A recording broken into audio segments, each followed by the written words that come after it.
It was the schooner Hesperus that sailed the wintry sea, and the skipper had taken his little daughter to bear him company. Blue were her eyes as the fairy-flax, her cheeks like the dawn of day, and her bosom white as the hawthorn buds that open the month of May. The skipper, he stood beside the helm, his pipe was in his mouth, and he watched how the veering flaw did blow the smoke now west, now south. Then up and spake an old sailor, had sailed to the Spanish main. "I pray thee, put into yonder port, for I fear a hurricane. Last night the moon had a golden ring, and tonight no moon we see." The skipper, he blew a whiff from his pipe, and a scornful laugh laughed he. Colder and louder blew the wind, a gale from the northeast. The snow fell hissing in the brine, and the billows frothed like yeast.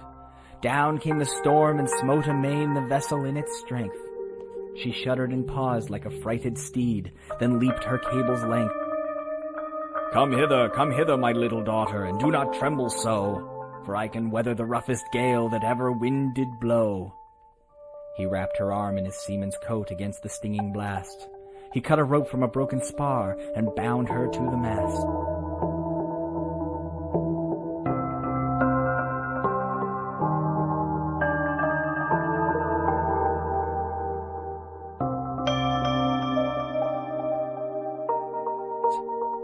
"Oh, father, I hear the church bells ring. Oh, say, what may it be?" "'Tis a fog bell on a rock-bound coast." And he steered for the open sea. "Oh, father, I hear the sound of guns. Oh, say, what may it be?" "Some ship in distress that cannot live in such an angry sea." "Oh, father, I see a gleaming light. Oh, say, what may it be?" But the father answered never a word. A frozen corpse was he. Lashed to the helm, all stiff and stark, with his face turned to the skies, the lantern gleamed through the gleaming snow on his fixed and glassy eyes. Then the maiden clasped her hands and prayed that saved she might be, and she thought of Christ, who stilled the wave on the lake of Galilee. And fast through the midnight dark and drear, through the whistling sleet and snow, like a sheeted ghost the vessel swept toward the reef of Norman's Woe. And ever the fitful gusts between, a sound came from the land. It was the sound of the trampling surf on the rocks and the hard sea sand.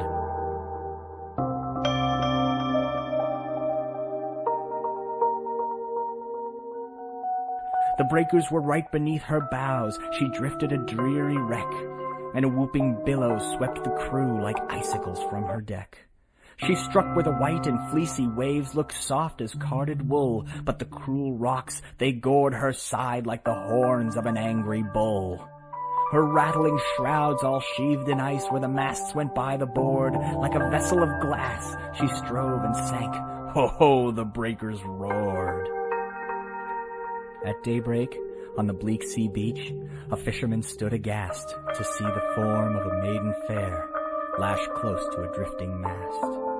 The salt sea was frozen on her breast, the salt tears in her eyes, and he saw her hair, like the brown seaweed on the billows, fall and rise. Such was the wreck of the Hesperus in the midnight and the snow. Christ save us all from a death like this on the reef